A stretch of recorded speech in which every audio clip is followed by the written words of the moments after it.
สบายดีมื้อนี้เราจะมาสอนการเลือกซื้อโน้ตบุ๊กเนาะหรือว่าเป็นแนวทางหนึงให้เราซื้อโน้ตบุ๊กหรือตัดสินใจได้ว่าอยากซื้อรุ่นใดเราก็มีหลายขั้นตอนเนาะในการเลือกก็คือหยัง1เราต้องรู้ก่อนว่างบประมาณเรามีเท่าใด2เราต้องรู้ว่าเราจะซื้อคอมพิวเตอร์มาเพื่อหยังมาเรียนแนวใด3ต้องรู้ว่าเรามียี่ห้อมักแล้วบ่คันเรามีแล้วเราก็มาเบิ่งข้อดีและข้อเสียของแต่ละยี่ห้อเนาะมันมีทั้งหมดมีอยู่6ยี่ห้อที่เราเอามาให้เบิ่งเนาะคือหยังมี Asus เนาะมี Acer Asus แล้วก็ Lenovo Dell MSI เนาะแล้วก็ HP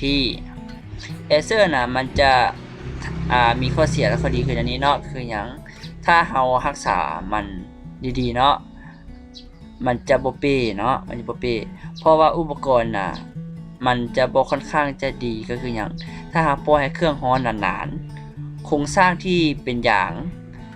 จะแตกง่ายเพราะว่ายางของAcer เนาะเพิ่นจะเฮ็ดมาแบบบางหน่อยนึงเพราะว่าราคาถูกเนาะสมกับราคามันเนาะแล้วการเฮ็ดเวียกมันเฮ็ดให้การเฮ็ดเวียกมันสั้นลงเพราะว่าถ้าปล่อยให้มันร้อนไวๆยางก็จะเสื่อมคุณภาพไปตามนั้นเนาะถ้าเรารักษาดีๆมันก็จะสามารถใช้ได้นานส่วนข้อดีของมันเนาะแม่นหยังก็คือหยังหาซื้ออุปกรณ์ได้ง่ายราคามันก็บ่แพงเนาะถ้าสมเทียบกับพวกสเปค CPU พวก RAM พวกการ์ดจอแบบนี้เนาะก็จะบ่แพงแล้วมื้อนี้เรามาหาขายของ Asus เนาะ Asus น่ะมันจะขึ้นชื่อเรื่องความทนเครื่องบ่มักจะมีปัญหาแต่บางรุ่นเครื่องมันจะร้อนเนาะเพราะว่าการออกแบบของมันนั่นน่ะจะค่อนข้างจะบ่ดีปานใดรุ่นนั้นน่ะรุ่นที่ว่ามีปัญหาน่ะมันจะคล้ายๆกับของ Acer รูปแบบมันเนาะโครงสร้างมัน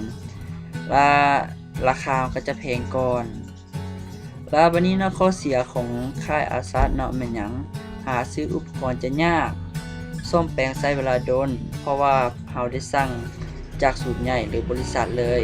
ในการซื้ออุปกรณ์มันราคาที่3เนาะมันนี้ของ Lenovo น่ะค่ายนี้มันเกรดมันค่อนข้างจะดีพอหยังมันจะคล้ายๆเอาข้อเสียและข้อดีเอาของ Acer กับ Asus มารวมกันเนาะแล้วเพิ่นจะมาแก้ไขก็คือหยังบางรุ่นก็จะทนกว่า Acer แต่ราคาจะแพงกว่ามันคล้ายๆกับเราเอา Asus มาแล้วมาปรับปรุงการออกแบบระบายความร้อนให้ดีขึ้นแบบนี้เนาะจะทนมีความทนแล้วก็ระบายความร้อนได้ดีขึ้นส่วนเรื่องหาอุปกรณ์ก็บ่ยากเนาะหาซื้ออุปกรณ์ส่วนของ Dell เนาะคุณภาพมันจะซ้ำกับ Lenovo แต่ราคาจะแพงกว่ายี่ห้อนี้นะมันคล้ายๆกับเอา Acer มาอัปเกรดให้ทนขึ้นกว่าเก่าและการหาซื้ออุปกรณ์ก็จะง่ายหาซื้อบ่ยากแปลงก็ง่ายเนาะส่วนค่ายของ MSI เนาะค่ายนี้เหมาะแก่กับพวกเล่นเกมโดยเฉพาะเลยมันจึงโดดเด่นเรื่องการระบายความร้อนถือว่าดีเนาะดีสุดเลยการระบายความร้อนมันให้ ขอโทษเนาะมันให้ความรู้สึกเกี่ยวกับเวลาเฮาลีนเนาะคือกับเฮาลีนกับรุ่น Lenovo แต่เครื่องมันจะบ่ร้อนเนาะรุ่นนี้มันจะ MSI น่ะมันจะดีกว่าเรื่องความระบายความร้อนและความทนเนาะและข้อเสียของยี่ห้อนี้น่ะมันจะเป็นราคาแพงสูงเนาะแพงหลายอีกแล้วก็รูปทรงจะบ่งามเสียงพัดลมก็ดังเฮ็ดให้รำคาญสำหรับรุ่นของ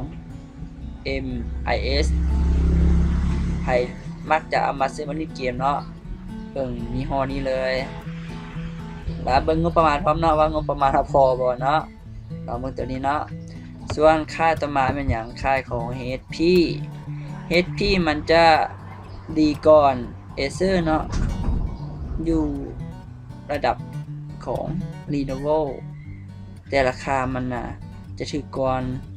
และมาพร้อมกับปัญหาเล็กน้อยเหมือนอย่างเรื่องความร้อนเพราะ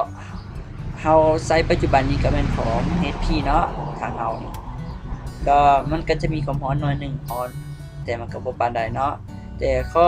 ดีของยี่ห้อนี้แม่นหยังรูปทรงจะงามและสเปคหลากหลายมีสีหลายเนาะสีสันก็หลายแล้วก็การซ่อมแปลงก็จะง่าย หรือว่าเฮามาเบิ่งอีกการสมเทียบของแต่ละยี่ห้อเนาะเรื่องการแต่งหักเนาะความทนทานปัญหาการใช้งานว่ามันเสถียรหรือบ่เสถียรเนาะซอกซื้ออุปกรณ์ยากบ่รูปทรงราคาต่อสเปคเนาะมันสมบ่แบบนี้ให้เบิ่งเนาะค่าเฮาบ่ซื้อเอาพวกที่ถือว่าขั้นดีแท้ๆแบบนี้ให้เลือกเอาอยู่อันดับ3นี่เนาะเป็นหยัง253ของ Lenovo ก็ดีเนาะ Dell ก็ดี MSC คันมันไผมักรูปทรงบ่เกี่ยวกับรูปทรงก็ได้เนาะมักเล่นเกมโดยเฉพาะการ์ตูนก็ได้เนาะ MSC ถือว่าอยากคองเนาะกับ Dell Lenovo หลังจากขั้นตอนที่2จบไปเนาะเฮาฮู้ว่าเฮาจะเลือกซื้อยี่ห้อใดเฮามาเบิ่งแบบนี้ ว่าเฮาซื้อมาเฮาจะมาใช้เฮ็ดหยังเฮาต้องซื้อให้มันเหมาะสมกับเวียกเฮาเนาะตัวอย่างเฮามาซื้อมี3หมวดเนาะคือหมวดที่1เฮามันเป็นหยังผู้ใช้ทั่วไปพวกที่ว่าสามารถลีนเอาหนักหน่อยนึงพวกนี้มันถือว่าหนักเลยเนาะถ้าเป็นบุคคลที่ว่าซื้อมาเฉพาะที่ว่าหยังเอามาใช้เฉพาะลีน Microsoft Word Excel PowerPoint บ่สรุปงานแบบนี้เนาะหรือว่าส่งเมลหาหัวหน้าหรือว่าเบิ่งหนังฟังเพลงแบบนี้ถ้าจะซื้อข้อ i7 มาแรม8 GB ตัวนี้ก็บ่เหมาะสมเนาะหรือว่ารุ่นที่2เนาะเป็นหมวดที่2คือหยัง Power User เหมือนใช้เกี่ยวกับพวกเล่นเกมโดยเฉพาะพวกนี้ต้องใช้พวกอยู่อย่าง CPU สูงอันนึงแรมก็เอาสูงเนาะแล้วหยังพวกที่3คือหยังพวกได้แก่พวกการใช้งานกราฟิกโดยกงโดยอยู่พวกของการพวกใช้ Photoshop AutoCAD 3D ที่ว่าโปรแกรมหนักๆพร้อมกันเนาะ 3-4 โปรแกรมพร้อมกันแบบนี้เราต้องใช้สเปคสูงขึ้นนิดนึงหยังก็คือหยังพวก CPU เนาะเราต้องเลือกตัวสูงแรมการ์ดจอแบบนี้เนาะให้สูงกับอย่าง external พวกมีตัวเสริมบ่หรือว่าhard disk เนาะต้องสูงนิดนึงแล้ววันนี้ให้เรามาเบิ่งตัวนี้เนาะเรื่อง CPU เราต้องเลือกเอาแต่ละลำดับก็คือหยังถ้าเราเป็นผู้ใช้ทั่วไป Word Excel หรือว่าพวกที่เอามาเล่นเกมแล้วก็แต่งรูปในนึงเนาะเราก็เบิ่งตามลำดับเนาะการใช้ CPU ของมัน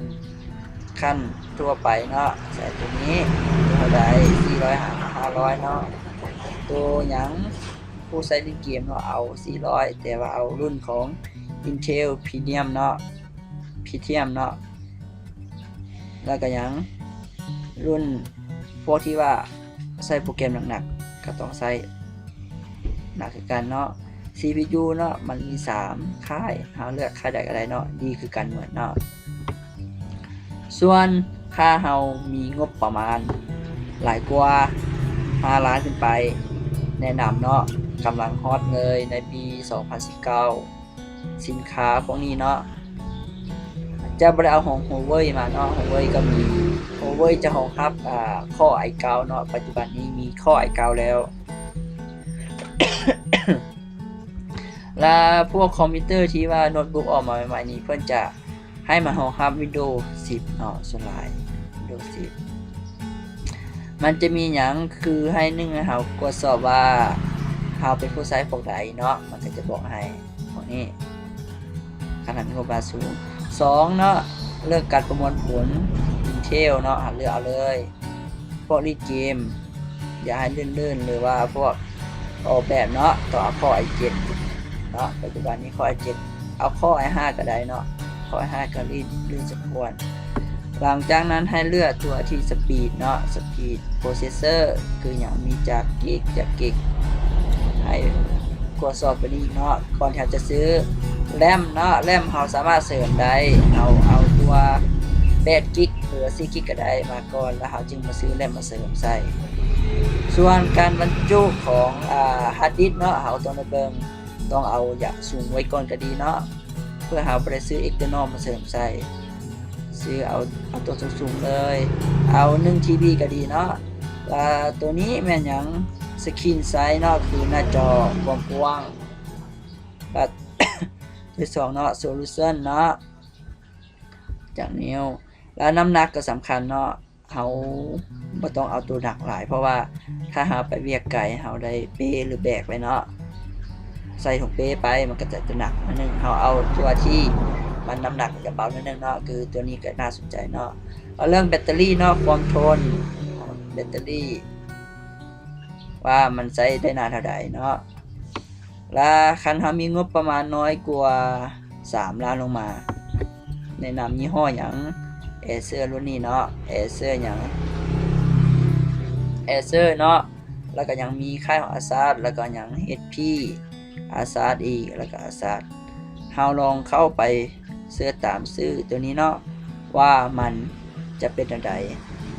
เฮามักบ่หรือว่านี่เนาะความละเอียดของมันจะบอกกราฟิกเท่าใดเป็นเท่าใดแล้วอีกข้อสำคัญอีกข้อนึงเนาะให้ก่อนที่เฮาจะเลือกนะจะเลือกซื้อให้เฮาสังเกตก่อนว่าตัวระบายความร้อนของมันก็คืออย่างตัวที่ปล่อยความร้อนออกเนาะต้องอยู่ข้างๆเนาะเอาเลือกตัวที่ว่าอยู่ข้างๆเพราะอย่างถ้าเราเลือกตัวที่อยู่ห่างร่มเมื่อเราใส่เอาไปวางไว้โต๊ะหรือว่าใส่อยู่ที่บ่นอนเนาะมันจะระบายออกจะยากมันจะเฮ็ดให้คอมเปไว้เอาเลือกเอาตัวที่ระบายออกหางมุมซ้ายเนาะหรือมุมขวาก็ได้มันจะออกมุมซ้ายหลายกว่าเนาะที่เขาออกแบบมาส่วนอย่างตัวที่2ก็น้องเลือกพอร์ตเนาะพอร์ตของโปรเจคเตอร์ก็ต้องมีสายแลนก็มีถ้ามันบ่มีเฮาก็มีตัวเสริมได้เนาะพวกนี้3เนาะส่วนข้อที่3เนาะแม่นเฮาต้องเบิ่งว่า USB มันรองรับ USB พอร์ต USB เนาะมันต้องมีอยู่2 3พอร์ตขึ้นไปมันจะมีพอร์ตหยังมีพอร์ตตัว 3.0 กับพอร์ต 2.5 เนาะให้เฮาเบิ่งว่ามันเบื้องข้างเนาะทางข้างทางซ้ายทาง2เนาะมันจะมีหยังมีพอร์ตที่ให้เสียบ USB ต้องเลือกเอา3เนาะตัวที่มี3เพื่อว่าเอามาเสียบคีย์บอร์ดก็พวกนี้ตัวเสริมของโปรเจคเตอร์บ่พวกนี้แล้วหยังอีกตัวนึงมันให้เฮาเบิ่งอีกพวก DVD เนาะต้องมีอยู่ในตัวของมันเพราะเฮาจะบ่ยากให้แก่การซื้อตัวเสริมมาใส่บ่แบบนี้เนาะละสำหรับการตัดสินใจว่าเฮาจะซื้อคอมรุ่นใดดีตัวนี้เฮาก็จะตัดสินใจแบบเต็ม100เลยก็บ่ได้เนาะว่ามันรุ่นใดดีกว่าแต่ให้ขึ้นกับเฮาเนาะว่าเฮามักรุ่นใดหรือว่ามีรุ่นใดเฮามักมีความสนใจแล้วแต่ทางเฮาแนะนำเนาะก็คือเอาพวก Dell หรือว่าLenovo เนาะก็ถือว่าโอเนาะ2ค่ายนี้โอเคเนาะสำหรับคลิปนี้ก็ขอจบเพียงเท่านี้เนาะบ่เข้าใจบันใดก็ขอโทษขออภัยเนาะเพราะว่าตัวนี้ก็เป็นความคิดส่วนตัวเนาะสำหรับคลิปนี้ก็ขอไปก่อนเนาะ